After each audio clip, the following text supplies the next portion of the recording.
విశాఖపట్నంలో TDP MP అభ్యర్థి శ్రీభరత్ సతీమణి హీరో బాలకృష్ణ కుమార్తె తేజస్విని విస్తృతంగా ఎన్నికల ప్రచారం చేశారు. ఎండాడలో మాజీ మంత్రి గంటా శ్రీనివాసరావుతో కలిసి ఆమె ఎన్నికల ప్రచారం చేశారు. స్కైలైన్ అపార్ట్మెంట్ వాసులతో ముఖాముఖి కార్యక్రమాలు నిర్వహించారు. ఏపీ అభివృద్ధి చెందాలంటే కూటమి గెలవాలని తేజస్విని పిలుపునిచ్చారు.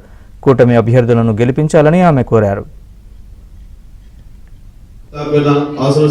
తగ్గించుకొని నేను ఖచ్చితంగా కూటమిని ముందుకు తీసుకెళ్తానని చెప్పి ఆయన కళ్యాణ్ గారు ముందుకు వచ్చి ఈరోజు అందరూ కలిసి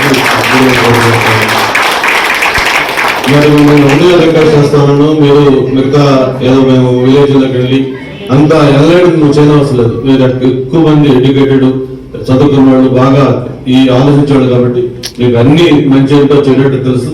ఈ హిస్టారికల్ ఎలక్షన్స్ లో మీ రోల్ ఏంటో రెస్పాన్సిబిలిటీ మీరందరూ కూడా తెలిసినాడు కాబట్టి మేము ఒకటే రిక్వెస్ట్ చేస్తా ఉన్నాం. మనం ఎట్టి పరిస్థితుల్లో రిస్క్ తీసుకోకుండా రేపు 2 ఓట్లు కూడా ఎంపీ ఎమ్మెల్యే 2 కూడా సైకిల్ కేసి గెలిపించండి.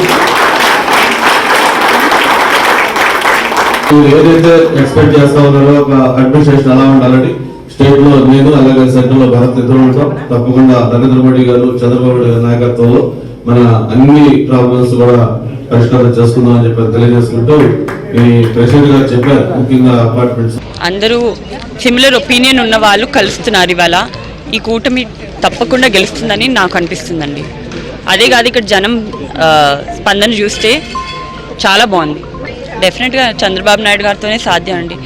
మనకి అభివృద్ధి ఇంకా సంక్షేమ పథకాలు 2 ఉండాలి. ఆ 2 చేయగలిగిన వ్యక్తి చంద్రబాబు నాయుడు గారు ఒక్కలే. అది మన రాష్ట్రానికి ఇప్పుడు చాలా అవసరం. గత 5 సంవత్సరాలుగా డ్రగ్స్ కానివ్వండి, ఇక్కడ రౌడీజం, గుండాయిజం అన్నీ జరుగుతున్నాయి. వాటన్నిటిని అరికట్టాలంటే ఇలాంటి లీడర్